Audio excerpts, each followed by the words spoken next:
सभी को, मैं हूँ सृष्टि और आज हम भगवद गीता चैप्टर 2 के श्लोक 56 को कवर करेंगे। रोज की तरह पहले मैं संस्कृत में श्लोक को पढ़ूंगी, उसके इंग्लिश ट्रांसलेशन को देखेंगे और मीनिंग को समझेंगे। तो चलिए शुरू करते हैं। दुःखेष्व अनुद्विग्ना मना सुखेषु विगता स्पृहा विता रागा भया क्रोधः स्थिता धीर मुनिर उच्यते। One who is not disturbed in mind even amidst the threefold miseries, or elated when there is happiness, and one who is free from attachment, fear and anger is called a sage of steady mind.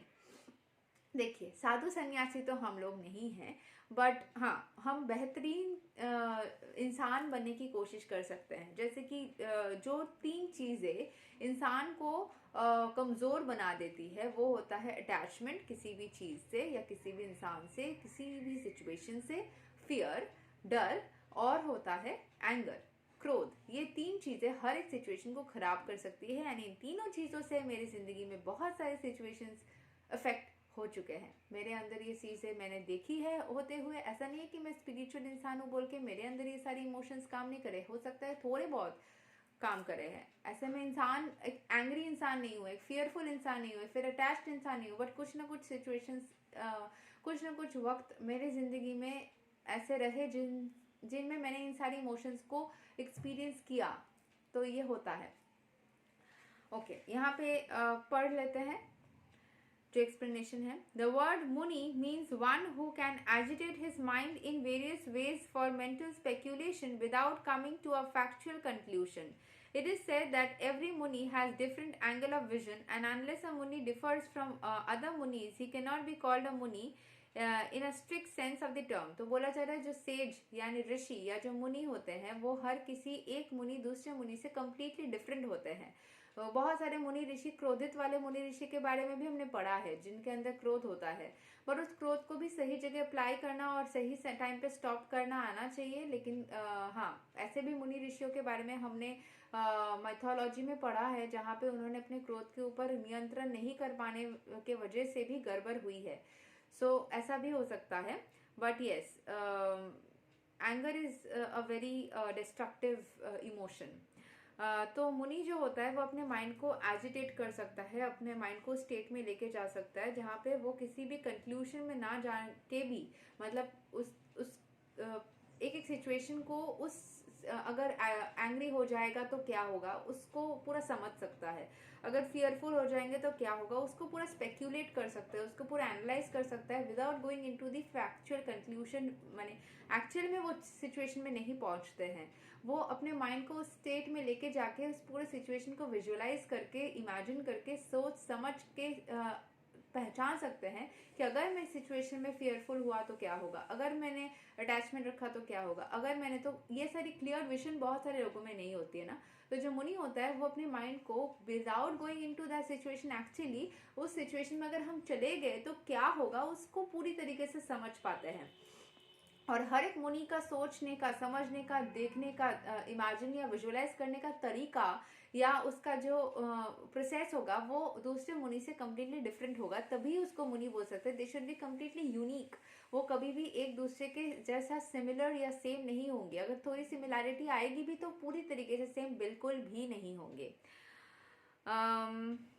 न सवृषिर्यस्या मतं न भिन्नम महाभारता one पर्वा but अस्थिता धीर मुनि as mentioned herein by the Lord is different from an ordinary मुनि। तो जो स्थिता धीर मुनि है, जो स्थित, जो धीर, अपने धीर को या अपने मस्तिष्क को स्थित रख सकता है, वो वाली मुनि एक ऑर्डिनरी मुनि से अलग होता है।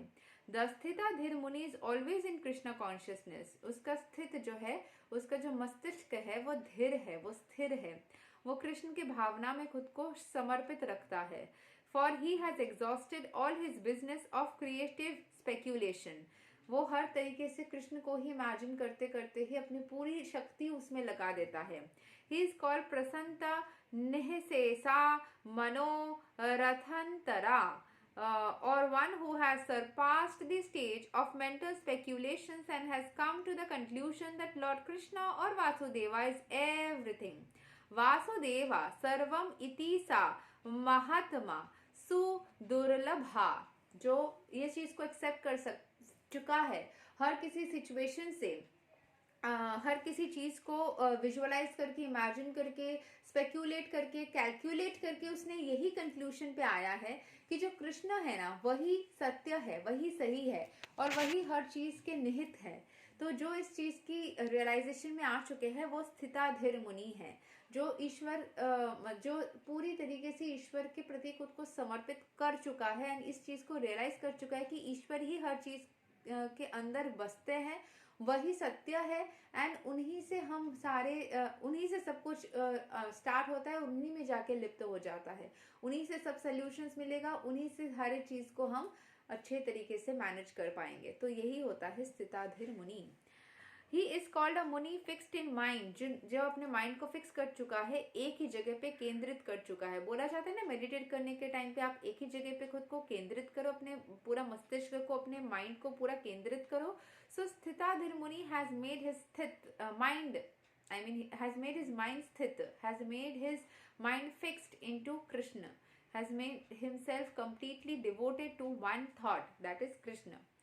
Such a fully Krishna consciousness person is not at all disturbed by the onslaughts of the threefold miseries, for he accepts all miseries as the mercy of the Lord. जिसका माइंड कभी भी, जो मैंने पहले भी बोला था किसी वीडियो में, कि जो किसी भी समस्या को समस्या नहीं समझता है, उससे उसका माइंड विचलित नहीं होता है, उस समस्या को वो कभी भी समस्या सोच के कभी दोष नहीं देता है, बल्कि वो समझ जाता है कि ये जो मिजरी प्रतीत हो रही है इसी में भी कुछ ना कुछ भलाई लिखी हुई है. वो इस वक्त थोड़ी सी कठिन लग रही है, थोड़ी स्ट्रिक्ट तरीके से डील कर रहे हैं शायद ईश्वर उनसे, क्योंकि वो जरूरी है, that is part of the process. But वो उस चीज को कभी भी दोष नहीं देता है, ब्लेम नहीं करता है, अपनी एनर्जी उसमें वेस्ट नहीं करता है, कृष्ण को सत्य मान के उस चीज को एक्सेप्ट करता है एंड उससे विचलित तो बिल्कुल भी नहीं होता है.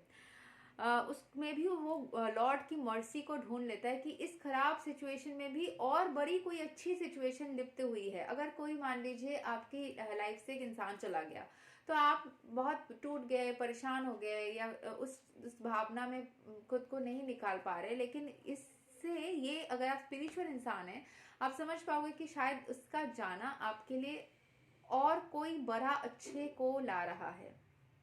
So you will find mercy of Lord even in the worst situations of your life. And he sees that his miseries by the grace of the Lord are minimized to the lowest. उससे भी बड़ा कोई समस्या था जो ईश्वर के कृपा से इस सिचुएशन को लाने से कम हो गई. ये सिचुएशन आपको डिफिकल्ट लग रही है, टफ लग रही है, लेकिन इससे भी टफ सिचुएशन थी जिससे ईश्वर ने आपको बचाया है. अभी इतना बड़ा कुछ था तो थोड़ी सी तो परेशानी होगी ना, तो इससे डील कर लेते हैं, उसको, उससे बच गए ना, उससे ग्रेटफुल हो जाते हैं.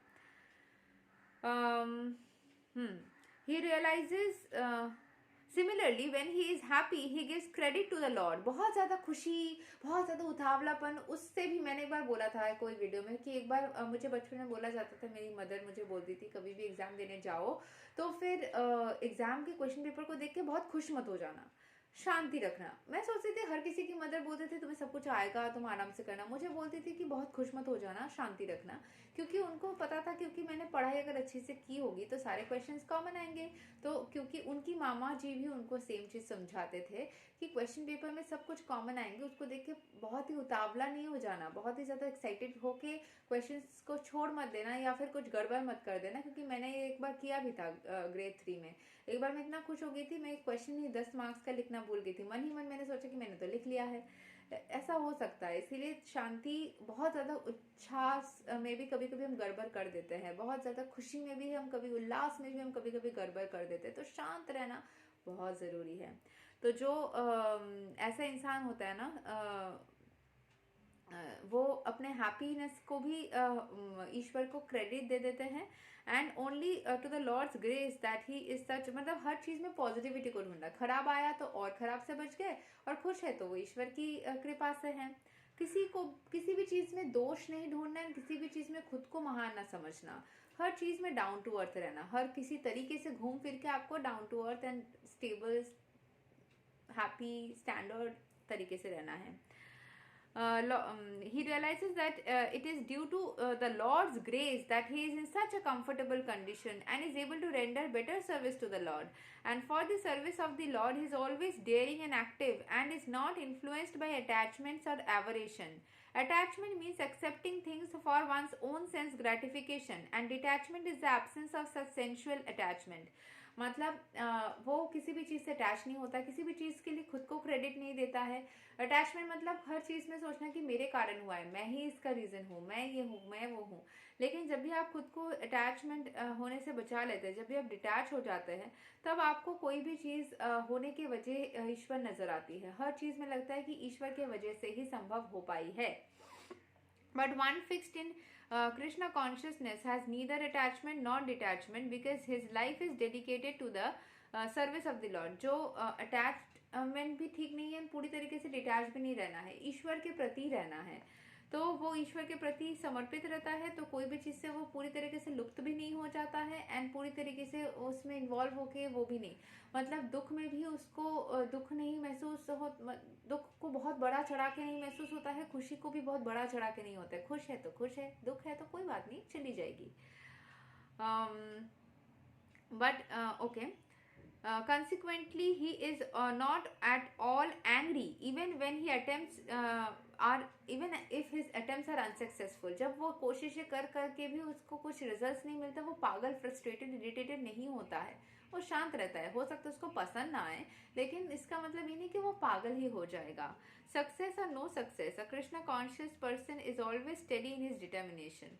उसको कोई भी काम से सक्सेसफुल बन पाए, उसकी इच्छाएं पूर्ण हो पाए या नहीं हो पाए, उससे उसको कोई फर्क नहीं पड़ता है। वो हर एक सिचुएशन में ही स्टेबल रहता है, हर एक सिचुएशन में खुद को मैनेज कर सकता है, एंड हर एक सिचुएशन में भी वो ग्रेटफुल रहना चाहता है। यही तक था श्लोक नंबर 56। अगले वीडियो में हम श्लोक नंबर 57 को कवर करेंगे। तब तक के लिए हरे कृष्णा।